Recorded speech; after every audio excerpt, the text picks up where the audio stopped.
Bongkar, jangan tak bongkar. Bongkar sampai terlonde.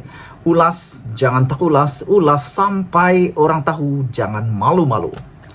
Petang ini, aku nak beritahu kamu satu rahasia besar.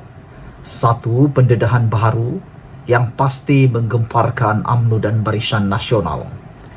Pendedahan ini berkaitan dengan perjanjian untuk menyokong Anwar Ibrahim sebagai Perdana Menteri yang telah tular dan telah hangat baru-baru ini antara Presiden UMNO Zahid Hamidi bersama dengan 15 ahli parlimen UMNO yang telah menandatangani perjanjian akuan bersumpah untuk menyokong Anwar Ibrahim sebagai Perdana Menteri menggantikan Muhyiddin Yassin pada satu ketika dahulu. Hari ini timbul dan muncul saksi hidup yang mungkin menakutkan Zahid Hamidi. Karena saksi hidup yang akan kita ketahui sebentar lagi, yang akan saya beritahu ini, mengatakan bahwa beliau berani menjadi saksi hidup bahwa perjanjian itu memang wujud.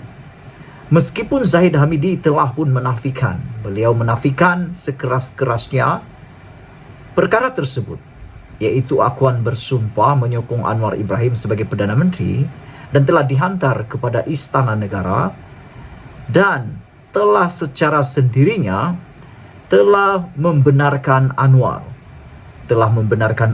daripada diolok-olokkan. Sebelum ini diolok-olokkan Anwar Ibrahim, katanya Anwar Ibrahim hanya berangan-angan dan hanya bercakap kosong apabila pada tahun 2020 yang lalu Anwar Ibrahim mengatakan beliau mempunyai sokongan majoriti cukup di parlimen untuk menjadi Perdana Menteri.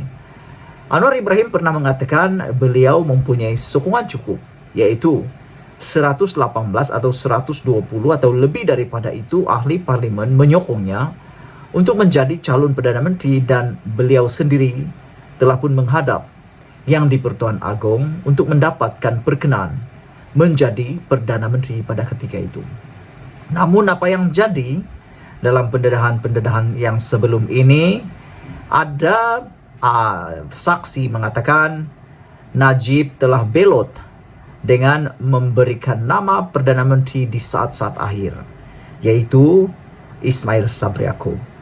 Hari ini muncul semula saksi hidup yang tanpa disangka-sangka telah mengaku dan telah memberitahu bahwa beliau telah dan menjadi saksi hidup dalam perjanjian tersebut. Hari ini Anwar Musa, beliaulah yang dikatakan itu telah menjadi saksi hidup perjanjian bersatu Ismail Sabri.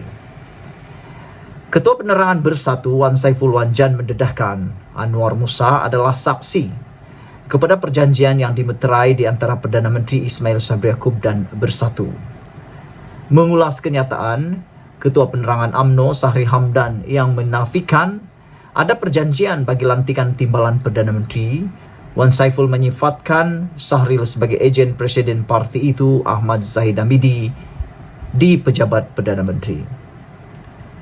Mungkin kejujuran Sahril masih dipersoalkan sebab ada orang pernah tuduh Sahril sebagai spy Zahid dalam PMO. Nampaknya ada perkara yang Perdana Menteri belum cukup percaya untuk dikongsikan dengan Sahril. Nampaknya Anwar Musa adalah saksi kepada perjanjian yang dimeterai antara Bersatu dan Ismail Sabri Yaakob, dan perjanjian itu adalah lantikan timbalan Perdana Menteri yang semakin hangat kebelakangan ini. Menurut Wan Saiful Wanjan, ada perkara yang belum cukup percaya untuk dikongsikan oleh Perdana Menteri kepada Sahril, yang menjadi saksi kepada agreement di sebelah Perdana Menteri ialah Anwar Musa, katanya hari ini.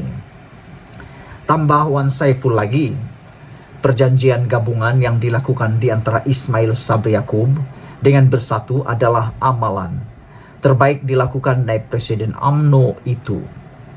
Katanya, ia juga amalan yang lazim di sesebuah negara yang beramal dengan demokrasi matang dan mahukan gabungan bagi membentuk kerajaan.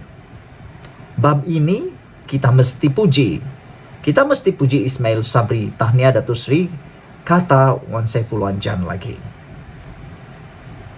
Seterusnya, apa yang berlaku adalah pada 2 Julai lalu, Presiden Bersatu merangkap pengerusi Perikatan Nasional yaitu Tan Sri Muhyiddin Yassin mengesahkan telah bertemu dengan Ismail Sabri Yaakob untuk membincangkan tentang pelantikan timbalan Perdana Menteri dan juga isu-isu tentang penggantian menteri yaitu Zuraida Kamarudin dan juga lantikan menteri-menteri baru.